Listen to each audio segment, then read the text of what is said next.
Gospel today, Jesus says that when you are invited,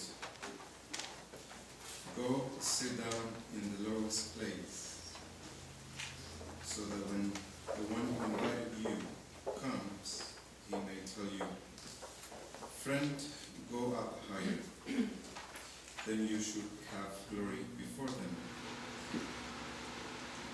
that sit at table with you. Because everyone who exalts himself shall be humbled, and he that humbles himself shall be exalted.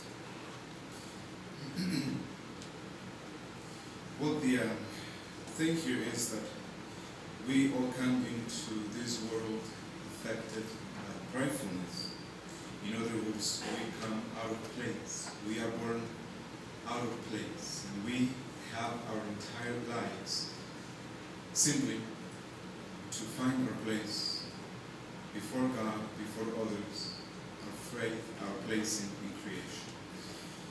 So see, that means simply that we have to become humble, and become humble simply means to find a place in creation. That is why the first of all the good works that we do in life, the first one and the greatest is obedience. See? So we are infected. When we come into this world, we become infected with pridefulness, the pridefulness of Adam. And so what we do in life is simply to find our place before God, before others, and ourselves. And so pridefulness is not simply an attitude towards other people. I mean, we cannot say that person is prideful. So, pridefulness is, first of all, a position, an attitude before God. Meaning, I don't want to depend on God. I don't need God for anything. I want to live independently of Him. That's pridefulness. And that's a lie. So, as opposed to humility, which is truth. See? So, humility, as opposed to pridefulness, is nothing else than the attitude of profound and total acknowledgement about dependence upon God for everything. And so we are not humble, or we are prideful, because we neither know God nor ourselves.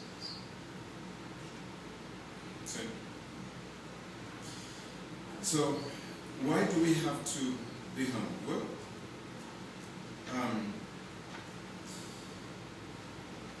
because we are supposed to be raised from this world into the next. That's why Jesus says, when the one who invited you comes, he may tell you, go up higher. But if we are not in our place, God is not going to find us. And our place is humility, truth, in other words.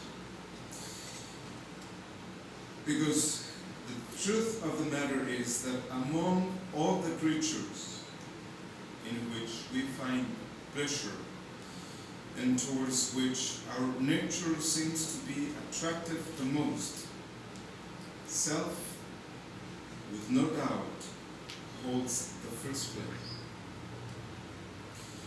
There is no one, no matter how limited in talents and good qualities, who doesn't love his own excellence, and who does not try in one way or another to make it shine forth to himself and to others. It is for this reason that we often spontaneously exaggerate our own worth, and as a result, we become demanding and pretentious. Humility, then, is the virtue which keeps us within our place. Humility keeps us in our place. Humility is truth.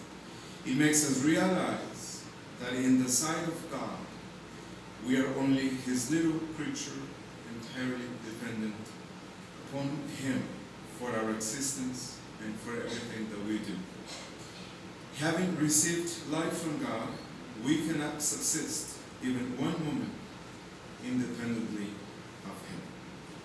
So it follows then that everything we possess, both in the order of nature and the order of grace, everything that we have accomplished in the order of action, it is not ours.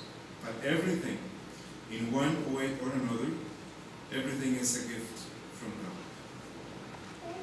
So, of ourselves, then, we have only the one capacity which belongs to our limited nature, injured by original sin.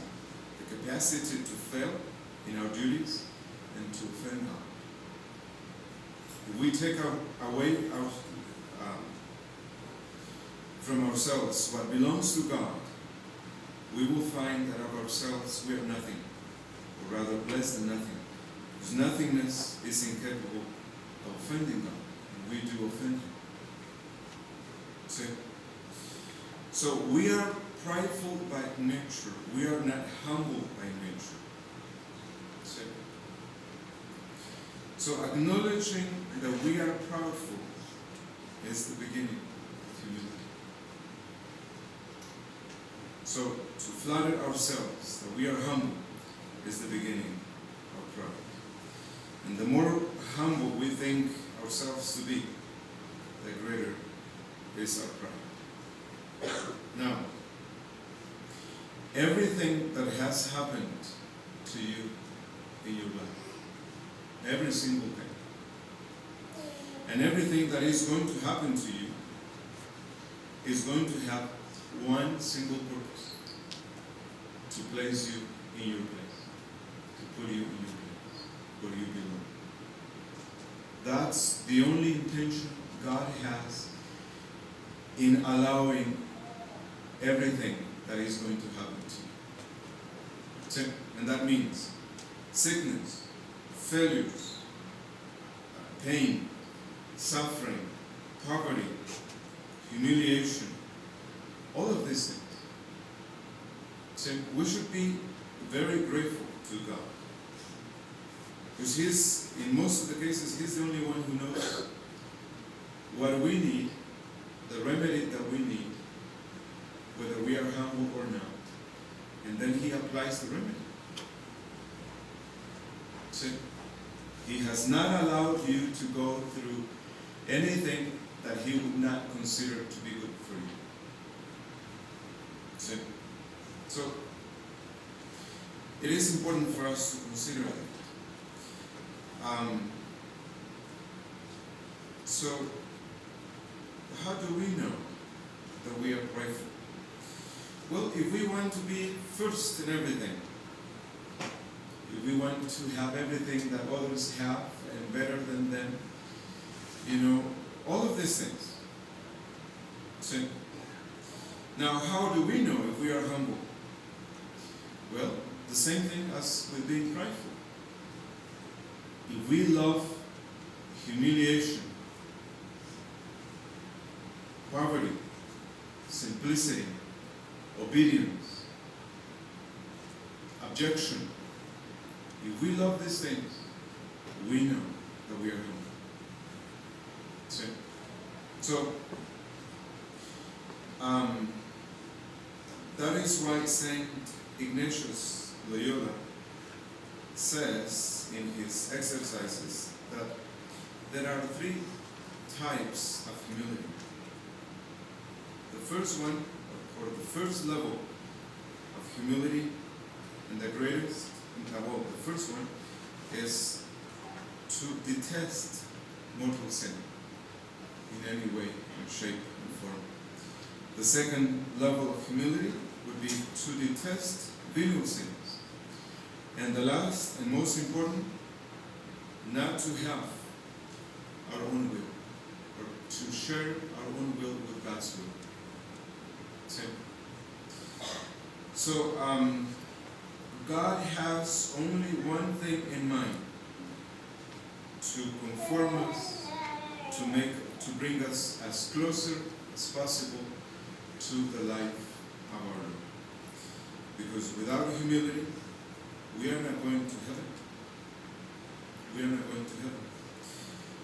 So, each one of us knows how far we are from acquired humility. And what are those things that we need to work on, and what we need to do in order for us to acquire humility. Because, as you know, between those who do not believe in God and the prideful, it's just a very short distance. Not believing in God, people think, probably you have heard that before. People say, well, I don't go to church because I don't need to believe in God. And they pretend to be smarter than everybody else. It's not that they are bad people. They are simply prideful. We don't pray because we're prideful. We don't go to church because of pridefulness. See, we don't believe in God. We don't believe in what the church teaches simply because there is pride in ourselves. So we must labor as long as we have life to acquire humility. But we must not imagine that we have acquired it. And should we have obtained it in some degree, we must still continue to strive after it as though we didn't possess it, in order that we may be able to keep it. So let us have a deep, true desire to be humble. Let us not cease to implore God that He may give us the grace to be humble.